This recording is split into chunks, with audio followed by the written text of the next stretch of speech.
आज अहिल्यानगर येथे मराठा क्रांती मोर्चा सकल मराठा समाज अहिल्यानगर यांच्या वतीने सरपंच संतोष देशमुख हत्या प्रकरण व सोमनाथ सूर्यवंशी मृत्यू प्रकरणी जिल्हाव्यापी बैठकीचं आयोजन करण्यात आलेलं होतं। या दोन्ही हत्यांच्या प्रकरणात जे आरोपी अद्याप मोकाट आहेत त्यांना अटक करण्यात यावी। ज्यांना आरोपीच केलं गेलं नाही, प्रशांत महाजनसारख्या पोलीस निरीक्षकाला किंवा राजेश पाटील यांच्यासारख्या पोलीस उपनिरीक्षकाला सहआरोपी केलं गेलं पाहिजे होतं, मात्र अद्यापही ते मोकाट आहेत। आणि हे मोकाट असलेले अधिकारी या प्रकरणाशी संबंधित जजेस बरोबर धुळवड करताना सगळ्या राज्यांनी पाहिलेलं आहे। या प्रकरणात ज्यांनी आरोपींना मदत केलेली आहे त्यांच्यावरही कारवाई झालेली नाही, त्यांनाही आरोपी करण्यात आलेलं नाही। आणि ज्यांनी या सगळ्या आरोपींना पाठबळ दिलेलं आहे, त्यांची पाठराखण केलेली आहे, या आरोपींना कोठडीत सुद्धा, पोलीस कोठडी असेल, न्यायालयीन कोठडी असेल, त्या ठिकाणी सुद्धा पाहिजे त्या सुविधा दिल्या जातात।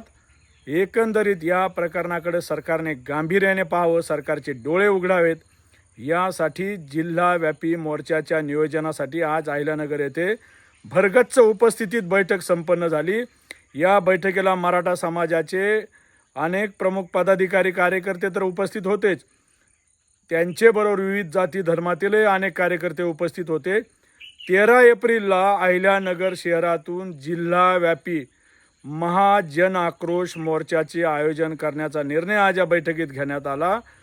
13 एप्रिलला सरकारला धडकी भरेल असा मोर्चा अहिल्यानगरमध्ये संपन्न होईल आणि एक आदर्शवत असं उदाहरण या मोर्चाच्या माध्यमातून दाखवून दिलं जाईल। ज्या बाबी आत्तापर्यंत या प्रकरणात सरपंच संतोष देशमुख यांच्या हत्या प्रकरणात दाबल्या गेलेल्या आहेत, दडपल्या गेलेल्या आहेत, त्या चव्हाट्यावर आणण्याचं काम अहिल्यानगरचा हा मोर्चा करील।